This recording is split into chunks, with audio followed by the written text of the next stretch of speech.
I'm not losing weight, what should I do?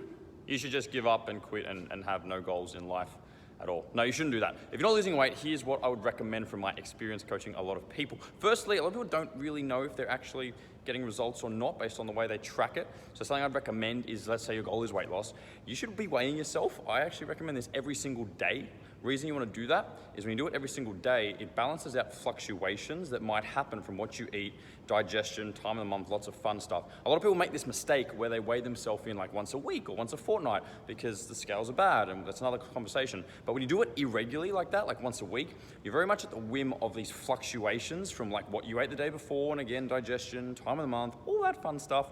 So you don't really even know that accurately what's happening. So weigh yourself more regularly to actually see if you are getting results and losing weight or if you are not. Now let's say you are weighing yourself in regularly and you still feel like you're not seeing results based on those numbers. There's a couple of things I'd recommend. Number one, you've got to be really clear on your calorie intake, meaning how much you're actually eating. And this gets sometimes a bad rap. People go, oh, it's not all about calories, it's about other things.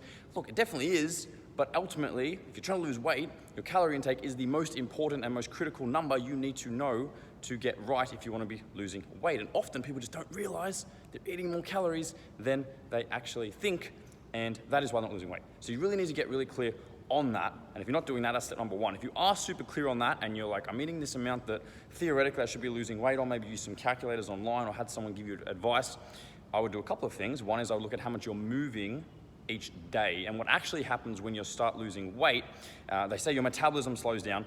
It's a bad way of wording it, but you naturally actually start burning less calories, and a lot of it just comes from your daily movement. So there's lots of research as people start dieting for a couple of weeks or losing weight, they stop walking as much, stop doing as many steps, for example, and then you start burning less calories, and so you're eating the same amount you were the whole time, but you'll stop losing weight because you're actually not moving as much. So the next thing to look at is, hey, am I diligently looking at how much I'm moving? You can get step trackers, they're on your phone, they're on Fitbits, they're everywhere. Track your steps, track those calories, and if you still, after doing that, do that consistently and you're not losing weight, then you need to play with that equation. You can either eat a little bit less or you can move a little bit more. And I know that sounds so simple, but it's actually most of the time all you need to do. There's a few exceptions where there can be some other stuff going on in life, and like stress can play an impact, sleep can play an impact, but most of those things still just adjust this calorie equation and either have you burn less or have you eat more, one way or another, right? We all know what it's like to stress eat and overdo our calories a little bit. So that's what you need to do if you're not losing weight. And if you're doing those things, I guarantee you for 95% of you out there, that is all you need to do and take care of, and you'll be able to keep losing weight long term. So have fun with those little strategies and don't get frustrated, keep going. I'll see you around.